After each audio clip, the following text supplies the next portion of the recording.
If we really want to understand the origins of autoimmune disease, we want to look at this triangle. This is what I call the triangle of health and the triangle of hope, because it brings hope to people who have none or who have a long medical history with more questions than answers and more frustrations than solutions. So if you look in this triangle, you'll notice at the core is your genetic code, and you can see the three fundamental pillars around it: chemical, emotional, spiritual, and physical. These are the elements where we look for triggers of autoimmune disease, and I'm going to dive into those here now. Now let's talk about some statistics. According to the American Autoimmune Related Disorders Association, there's an estimated 50 million Americans with autoimmune disease.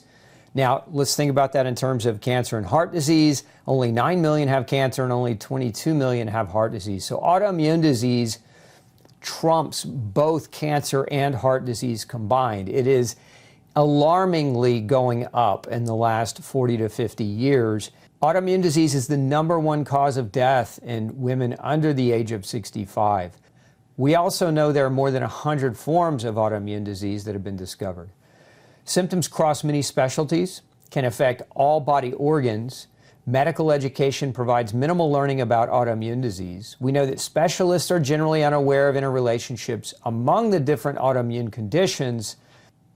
Initial symptoms are often intermittent and unspecific until the disease becomes acute. As well, research is generally disease-specific and limited in scope. More information sharing and crossover among research projects on different autoimmune disease is definitely needed in the medical profession. Now, knowing all these things, let's look at some examples of autoimmune disease. I'm going to put up on the screen for you. And you might want to just pause the video here and take a screenshot. This is not by any stretch a comprehensive list of all forms of autoimmunity, but it is some of the more common ones that are diagnosed in the world today. So screenshot this image now. Now, here's what many of you have been told as it relates to autoimmune disease. The cause is unknown or it's genetic, and there's nothing you can do except take your medication. You've been told that food has nothing to do with autoimmunity, and you've been told there's no such thing probably as a leaky gut. You've also probably been told that chemicals and pesticides used in food production are safe. You may have been told that sunshine is dangerous, and I'll let you read that last bullet so that you can have a better understanding of what I mean. Now, in the current system, we have a diagnostic-centric focus, meaning identify the cluster of symptoms, give it a name, and from that name, then the doctor can proceed to prescribe a medication. And this is basically the treatment of symptoms with chemicals, but no thought actually goes into patient empowerment with diet and lifestyle changes. We know that autoimmune focus is about lifelong disease management, and that there are no cures. At least, again, this is the current system, the current model. These are the things that people are commonly told.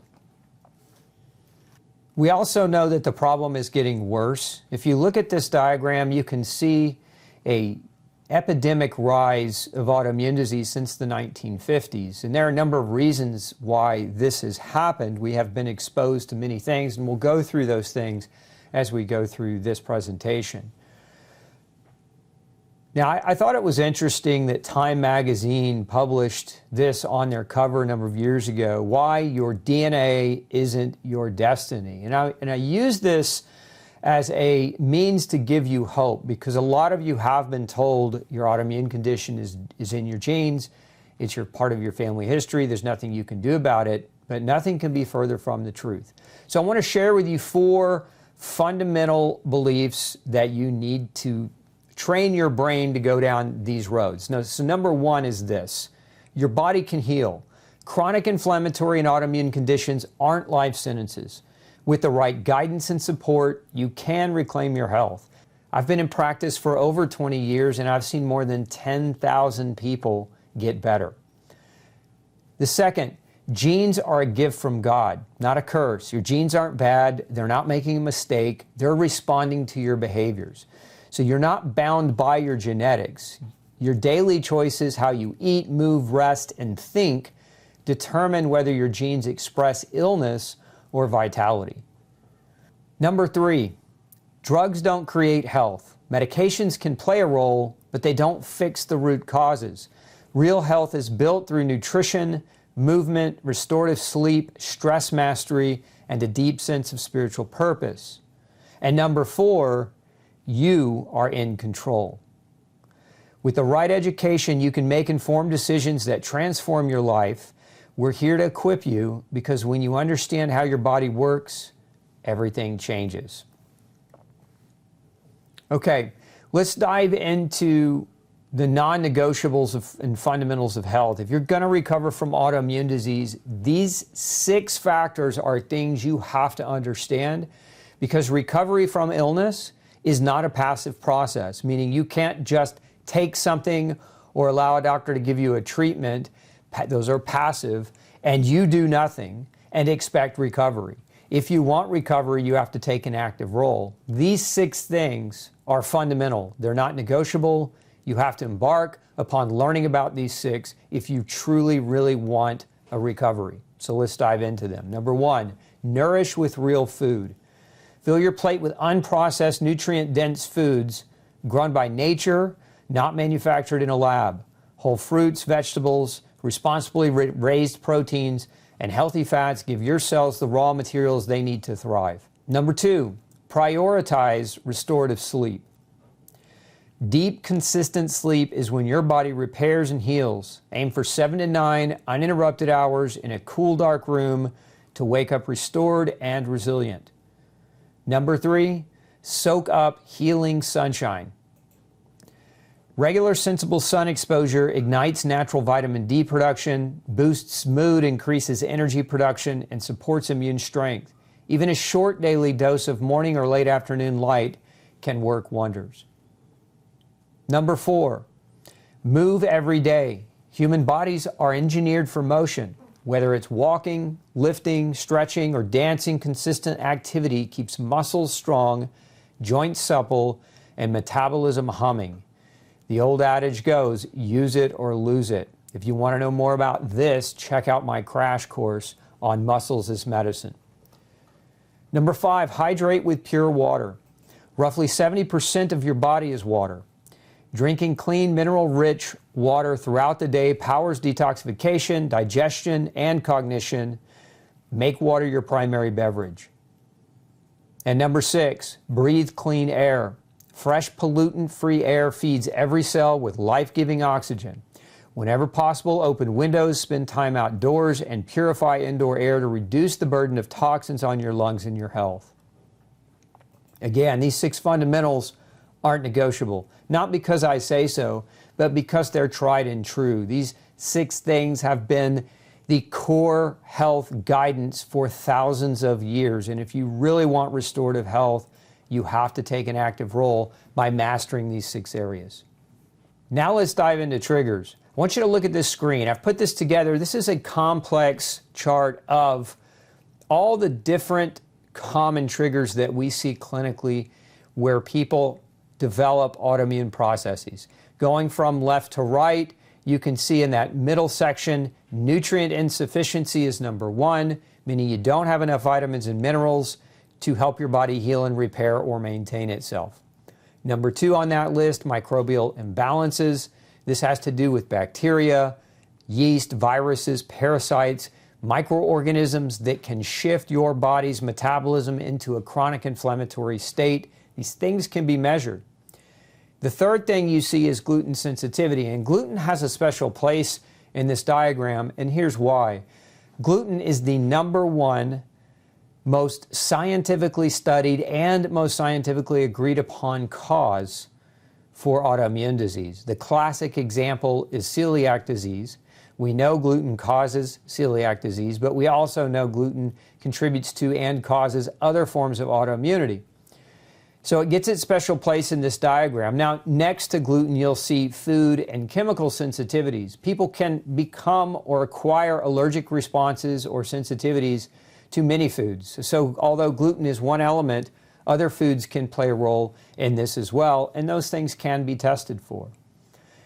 Environmental toxins is next on the list. Environmental toxins can include anything you breathe, anything that you consume. There's chemicals in our food, there's chemicals in our air, there's chemicals that emit or outgas from the new furniture we buy, the new vehicles that we buy.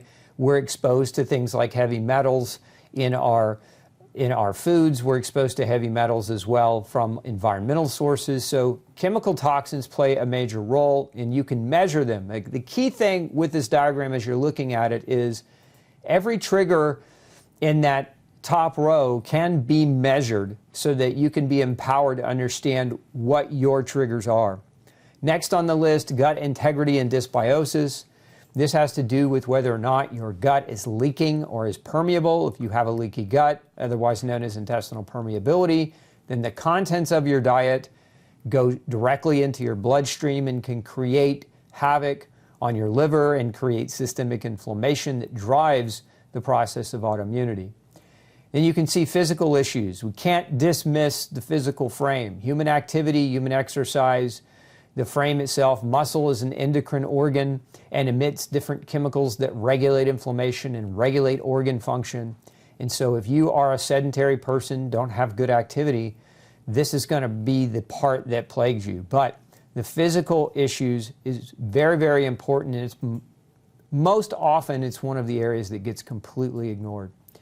And then we have the emotional, spiritual issue element. So this side also can contribute to autoimmune disease. If you've ever been under tremendous stress and developed illness shortly thereafter, you understand fully what I'm talking about. Stress kills. And so we have to look at the emotional and spiritual side of the equation and put it into an equal position as we do everything else on this list. So going from left to right, screenshot this image, learn these triggers, understand. What I've done is I've put in that second line, I've put different lab tests that you can ask your doctor to run so that they can measure which of these triggers you might have, and then come back to you with, hey, these are the things that you need to look at doing and changing.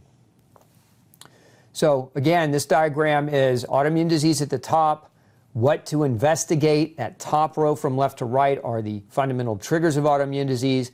That center row beneath it are lab tests that you can request or ask for. And then that final row of boxes are the solutions, again, based on what your lab tests are showing. So screenshot this image, bookmark it, and keep it on hand. Now, what I see in my practice, oftentimes people fail to recover from their autoimmune problems. I see it, the average person that comes to see me in my practice, generally they've been to 5 or more doctors. They've had multiple autoimmune diagnoses. They've been on medicines for years.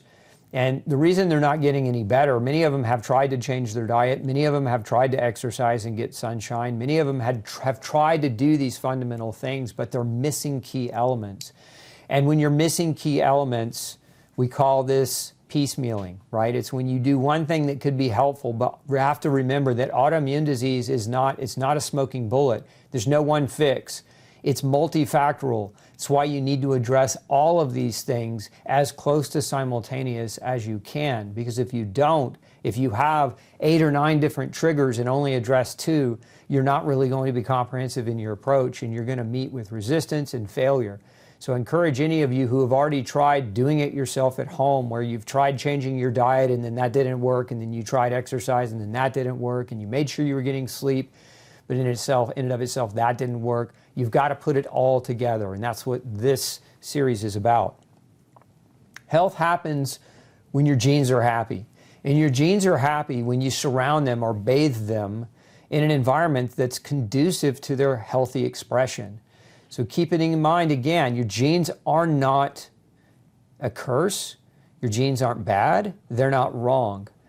You have to look for and identify your behaviors and how those behaviors can upset your genes, leading to poor phenotypical expression. Phenotype means your genes plus your environment equals you.